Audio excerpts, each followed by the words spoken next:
What's up, weavers?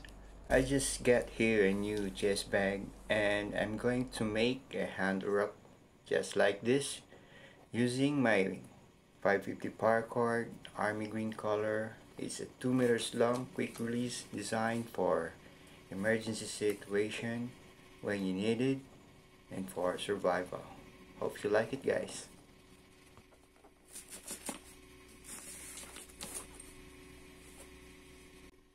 Meron tayo dito military green, nasa habang 2 meters. Ito yung gagawin natin na wrap dito sa handle. Yung unang gagawin natin dito is sa dulo, gagawa tayo ng isang nut na yung lock natin dyan. At tawag nila na weeping nut.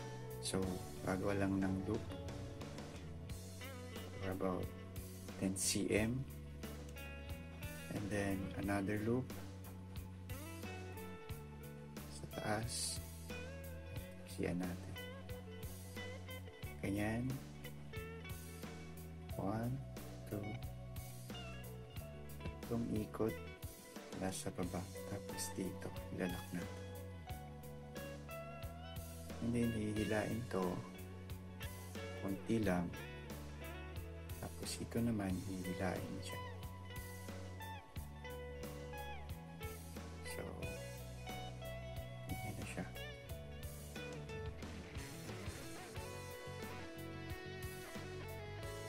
Yun. Okay. Tapos, ipitin lang natin ng mahigpit. Mula dito sa nut na ginawa natin, mag-measure tayo ng, kasi 2 meters siya, na-estimate ko na yung haba na magiging wrap natin, na sasakto lang yung haba ng tali natin na 2 meters. So mula dito hanggang dito is 13 cm. So sukatin natin ito. Okay. So nasa 13 cm siya. So tama na to.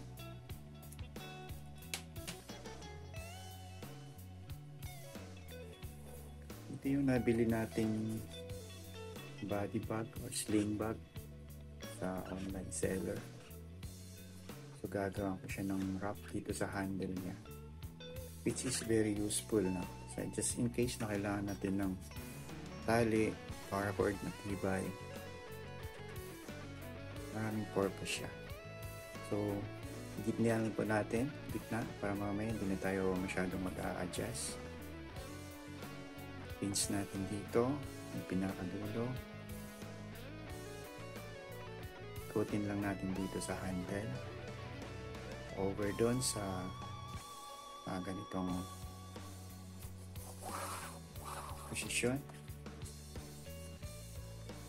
Tapos yan siya,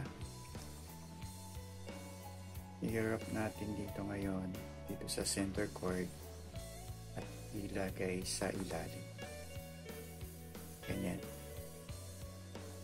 So ganyan siya. Tapos i-wrap around natin sa baba ng handle.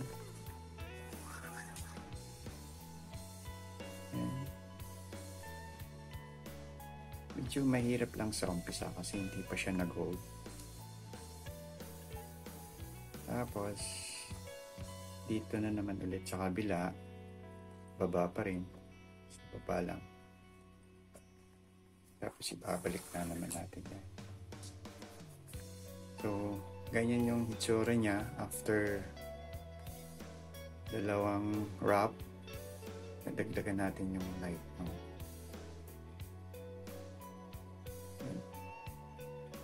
Saglit.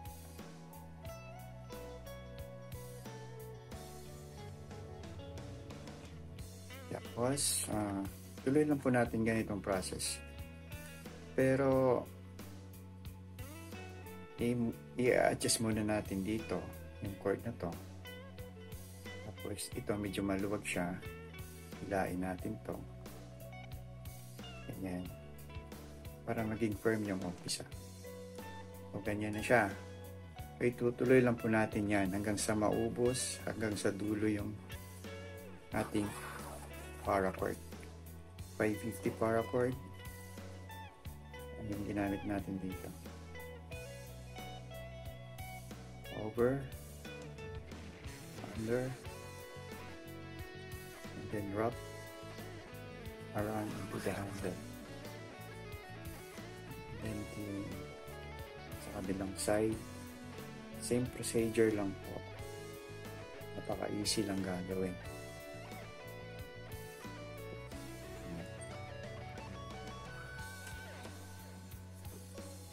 Okay.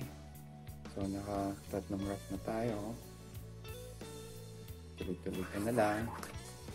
So, para mas mabilis yung video natin, so ipo-forward ko na lang para at least alam nyo na yung wrap na gagawin. Ganyan lang siya kadali. So, nandito na po. Naubos na natin yung words. So, please center siya. Mababa na rin to kasi 2 metro. So, yung gagawin natin sa pinakadulo is, halimbawa ito na yung pinakalas, no?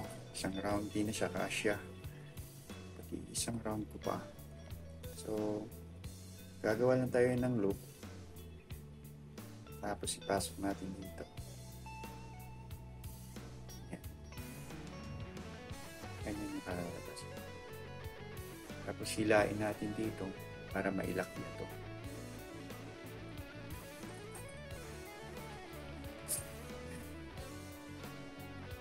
Ilak niya. Ganyan siya. Yes. Ito na ito yung pinaka-trigger natin pag hinila. Hilain to. Pag hila, marirelease na siya. Hilain mo dito. So, right. Ganyan na po yung kalalabasan ng project natin sa handle ng ating body bag sling bag. Okay, salamat sa inyong panonood. Sana nagustuhan mo yung aking project tutorial. Thank you. And see you on the next video.